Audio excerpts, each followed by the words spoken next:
चलिए स्टार्ट करते हैं इनडेफिनेट इंटीग्रल और एंटी डेरिवेटिव। यहाँ पर ये वर्ड मैंने इसलिए लिखा है कि एंटी डेरिवेटिव मीन्स जो आपने डिफरेंशिएशन पढ़ा है, डेरिवेटिव पढ़ा है, हम उसका एंटी पढ़ने वाले हैं, इसलिए इंटीग्रल को एंटी डेरिवेटिव भी बोलते हैं। और इसका नाम इनडेफिनेट इंटीग्रल क्यों है वो भी मैं समझाता हूँ, बट बिफोर स्टार्टिंग चैप्टर मैं कुछ बातें आपको बताना चाहूँगा। जब हम इनडेफिनेट इंटीग्रल पढ़ेंगे, कैलकुलस में सबसे टफ माना जाता है, पर मैं आपको बोलना चाहूँगा कि जब ये चैप्टर हम कंप्लीट कर लेंगे तो आपको इजीएस्ट चैप्टर लगेगा। अब कुछ एक बेसिक बातें ध्यान रखिएगा, जब हम इस चैप्टर को कवर करेंगे तो पहले मैं आपको बिल्कुल बेसिक पोर्शन कवर करूँगा, एलिमेंट्री पोर्शन, फिर उसके बाद इसमें स्पीच कैसे बनाएंगे वो कवर करेंगे, शॉर्ट ट्रिक्स क्या होंगी वो बताऊँगा। इवन जो क्वेश्चन कोई बच्चा 10 या 15 स्टेप में करता है वो आप 1 या 2 स्टेप में कर सकते हैं, इवन मेंटली तक कर सकते हैं। और शर्त है कि आप पूरे चैप्टर को ध्यान से समझें, ध्यान से सुने और सारी क्लास रेगुलर बिल्कुल अटेंड करें, जब ये चैप्टर में कोई प्रॉब्लम नहीं आएगी। अब बात करते हैं हम कि मैंने यहाँ पर एंटी डेरिवेटिव लिखा है या इनडेफिनेट इंटीग्रल लिखा है। सबसे पहले बात करते हैं, जैसे आपने डिफरेंशिएशन में पढ़ा था, differentiation of F X equal to F dash X, okay. और डिफरेंशिएशन ऑफ, यदि मैं एफ एक्स प्लस कांस्टेंट बोलता तो भी आप क्या बोलते, एफ डैश एक्स। अब डिफरेंशिएशन मतलब फंक्शन को ब्रेक करना, कई सारे पार्ट में ब्रेक करना, इंटीग्रल मतलब ऐड करना, इसलिए हिंदी में इसको बोलते हैं समाकलन। तो ये हम यहाँ पर वापस अपनी ओरिजिनल फॉर्म में जाएंगे। अब देखिए, इस फंक्शन में कांस्टेंट नहीं था तो भी एफ डैश मिला, यहाँ पर कांस्टेंट था तो भी एफ डैश मिला। यानी अगर हम, एक चीज आपको पता है कि डिफरेंशिएशन ऑफ कांस्टेंट 0 होता है, तो ओरिजिनल फंक्शन में कांस्टेंट था या नहीं था ये हमें कई बार पता नहीं होता है। तो करना क्या होता है, अब जैसे मैं बोलूं कि इसको इंटीग्रेट करो तो आप क्या करोगे, यहाँ पर ये dx शिफ्ट होगा, means integral of f dash x dx equal to f x. अगर मैं यहाँ पर बात करूं तो भी यही फंक्शन था, आप ये लिखते। अब प्रॉब्लम ये थी कि ओरिजिनली फंक्शन क्या था ये नहीं पता, हो सकता है फंक्शन में ओरिजिनली कांस्टेंट रहा हो सकता है फंक्शन में ओरिजिनली कांस्टेंट नहीं रहा हो, इसलिए हम हर आंसर में या इंटीग्रल में एक प्लस सी जोड़ते हैं, and this c is called constant और ऑर्बिटरी कांस्टेंट। और ऑर्बिटरी कांस्टेंट क्योंकि हो सकता है इसकी वैल्यू 0 हो, अगर ओरिजिनल फंक्शन में कांस्टेंट नहीं है तो सी 0 होगा, हो सकता 2 हो सकता 5 हो सकता 10 हो, एनी नंबर। इनडेफिनेट है, हम बोल नहीं सकते कि सी की वैल्यू क्या होगी, तो इसलिए हम यहाँ पर इसकी वैल्यू क्योंकि हमें पता नहीं होती, इसलिए इसका नाम है इनडेफिनेट इंटीग्रल। आगे चल के हम जब नेक्स्ट चैप्टर पढ़ेंगे, इसके एप्लीकेशन पे आएंगे, तो एक चैप्टर होगा डेफिनेट इंटीग्रल, वहां पर सी टर्म नहीं आता क्योंकि वहां पर एक डेफिनेट वैल्यू आती है, हम एरिया, वॉल्यूम या सरफेस जब निकालते हैं। तो अब ध्यान ये रखना है कि जब आप इनडेफिनेट इंटीग्रल पढ़ रहे होते हैं तो जो कुछ आपने डिफरेंशिएशन में पढ़ा है उसके साथ ही रिकॉल करते हुए हम चले तो ये चैप्टर बहुत अच्छा और कंफर्टेबली आप सॉल्व कर पाओगे। यानी जो फॉर्मूले आपने डिफरेंशिएशन में कवर किए थे उन्हीं को हम यहाँ पर देखते हैं। तो बेसिक फंडा ये हुआ कि जिन फंक्शन का डिफरेंशिएशन होता है उन्हीं को आप इंटीग्रल या इंटीग्रेट कर सकते हैं।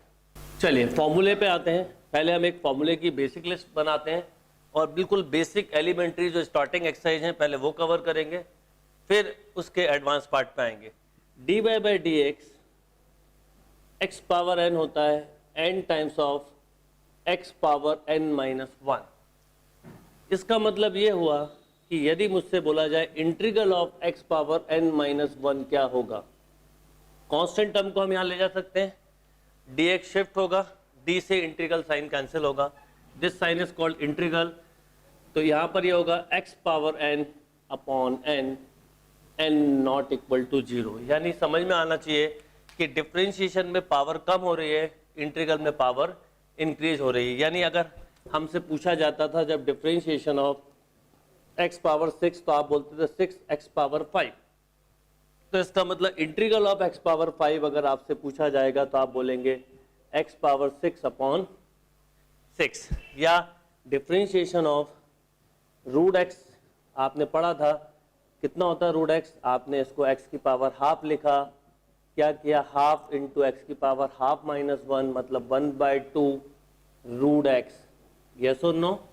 तो इसका मतलब इंटीग्रल ऑफ 1/√x आपसे पूछा जाए तो आप डायरेक्टली बोलेंगे 2√x। कैसे आता है, कोई कंफ्यूजन है, इसको लिखा x पावर -½ dx। क्या करेंगे, ऐड कर देंगे -½ + 1 -½ + 1, x की पावर हाफ अपॉन हाफ, 2 ऊपर आ गया तो 2√x।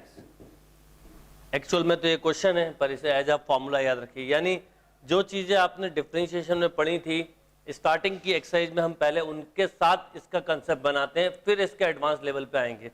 क्योंकि इंटीग्रल में डिफरेंशिएशन जैसा कोई चेन रूल नहीं होता, ना कोई डिवीजन फॉर्मूला होता है। इवन जो आपने फॉर्मूले पढ़े उन्हीं फॉर्मूले की फॉर्म में जब तक नहीं जाएंगे आप इंटीग्रल नहीं कर पाएंगे, इंटीग्रेट नहीं कर पाएंगे। नेक्स्ट आते हैं, अगर मैं आपसे बोलूँ डिफरेंशिएशन ऑफ x पावर 11/2, आप बोलते 11/2, x की पावर 11/2 - 1 मीन्स 9/2। तो इसका मतलब ये हुआ कि आपसे इंटीग्रल ऑफ x पावर 9/2 पूछा है, तो ये होगा x की पावर 11/2 अपॉन 11/2। यानी फर्स्ट फॉर्मूला हमारे पास आया x पावर n-1 dx का, एक पावर इंक्रीज हो गई है। नॉर्मली इस फॉर्म में याद रखने में प्रॉब्लम होता है, तो अब हम इसको ऐसा भी लिख सकते हैं x power n dx।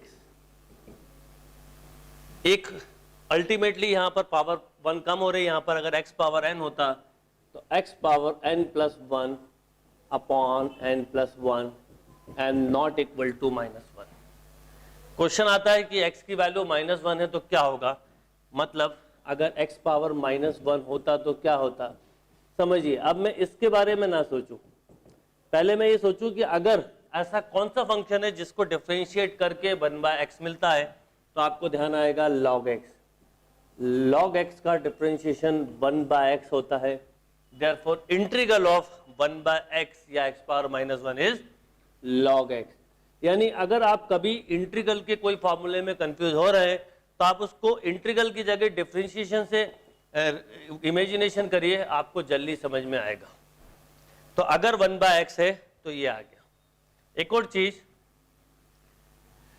Differentiation में आपने एक चीज पढ़ी थी, जैसे अगर मैं यहाँ ax + b to the power n लिखता तो क्या होता, ये होता n times of ax + b to the power n-1 into coefficient of x। ये हमने सीखा था, तो ये कोफिशिएंट ऑफ x हो गया a। इंटीग्रल में क्या होगा, क्योंकि ये सारे टर्म, ये दोनों टर्म डिनोमिनेटर में आ जाएंगे, केवल ये रहेगा, इसको हम इंटीग्रेट करेंगे। तो अब से हम याद रखेंगे कि अगर हमसे ये बोला गया है ax + b की पावर n ही ले लेते हैं, तो क्या लिखेंगे हम, ax + b to the power n+1 upon n+1 into a। यानी जो x का कोफिशिएंट है डिफरेंशिएशन में मल्टीप्लाई में आएगा, इंटीग्रल में डिनोमिनेटर में आएगा। ये एक बेसिक बिल्कुल क्लियर रखिएगा कंसेप्ट। चलिए नेक्स्ट फॉर्मूले पे आते हैं। फॉर्मूले के साथ कुछ बेसिक एग्जांपल्स हम लेते हुए चलेंगे। नेक्स्ट फॉर्मूले पे आते हैं, differentiation of e power x, integral of e power x dx is e power x। अब मान लीजिए यहाँ पर e power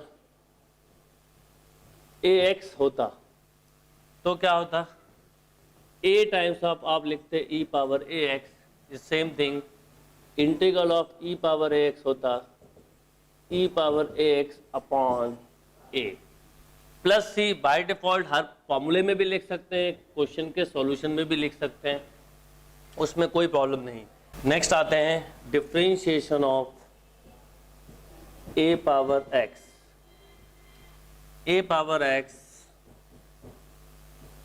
log a, log का बेस हमेशा e रहता है। यहाँ पर अगर हमसे पूछा जाए integral of a power x dx, तो आप बोलेंगे a power x upon log a। a power x upon log a। Next trigonometric फॉर्मूले पे आते हैं। Differentiation of sine x cos x means integral of cos x dx equal to sine x। अब मान लीजिए ये साइन, इफ साइन ax होता है तो क्या लिखते हैं आप, a times of cos ax, मतलब इंटीग्रल ऑफ cos ax होता तो हम लिखते साइन ax अपॉन a। तो अगर मैं कहीं नहीं भी लिखूं तो आप ध्यान रखो x का जो भी कोफिशिएंट है वो डिनोमिनेटर में हमेशा आएगा। जैसे डिफरेंशिएशन ऑफ cos ax होता तो माइनस a साइन ax। एक और इम्पॉर्टेंट बात, डिफरेंशिएशन के समय मैंने बोला था जब भी कभी c आए तो माइनस साइन आएगा। इंटीग्रल में मैं बोलूंगा साइन ax dx है cos ax upon a। Answer में कभी भी ट्रिग्नोमेट्री वाला c आए तो माइनस साइन आएगा, ये बिल्कुल ध्यान रखना है। नेक्स्ट आते हैं differentiation of tan x sec square x integral of sec square x dx equal to tan x। Differentiation of cot x, मैं x के कोफिशिएंट के साथ नहीं लिख रहा हूं, वो आपको बता दिया है तो आप ध्यान रखना। अब यहां पर c आया है, माइनस आएगा cosec स्क्वायर x। मैं अगर आपसे बोलूं इसको इंटीग्रेट करो तो आप बोलेंगे cot x, और आंसर में c आया है फॉर्मूले के रिजल्ट में। जब भी ट्रिग्नोमेट्रिक c आए तो माइनस साइन लेना है। Next dy by d x sec x tan x integral of sec x tan x sec x। याद रखिए जो डिफरेंशिएशन का रिजल्ट है बेसिकली आप उन्हीं को इंटीग्रेट करते हैं।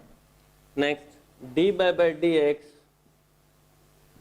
cosec x minus cosec x into cot x. C आया, यहाँ पर माइनस आया। अब इस रिजल्ट को जब करूँगा मैं cosec x into cot x, this is minus cosec x। देखिए जब भी रिजल्ट में सी आएगा माइनस साइन हमेशा आएगा। नेक्स्ट आते हैं इनवर्स ट्रिग्नोमेट्रिक फंक्शन पे। dy by d x sine inverse x 1 upon root 1 minus x square. अच्छा, अगर ये cos इनवर्स x होता तो यहाँ माइनस साइन आता। इट मीन्स कि अगर मुझसे integral of root 1 minus x square पूछा है तो या तो मैं लिखूंगा साइन इनवर्स x या cos इनवर्स x। देखिए जब भी c आएगा, ऑलवेज रिमेंबर c जब भी आएगा तो माइनस साइन हमेशा आएगा। नेक्स्ट बात करते हैं differentiation of tan inverse x 1 upon 1 plus x square. और कॉट होता तो कोई चेंज नहीं होता एक्सेप्ट माइनस। इस सेम थिंग कि integral of 1 plus x square होता तो हम लिखते हैं tan इनवर्स x या minus cot inverse x। Next term की बात करूं, नेक्स्ट फॉर्मूले की बात करूं, differentiation of sec inverse x होता तो मैं लिखता 1 upon mod x root x square minus 1, और cosec होता तो आप बोलते हैं -1 mod x root x square -1।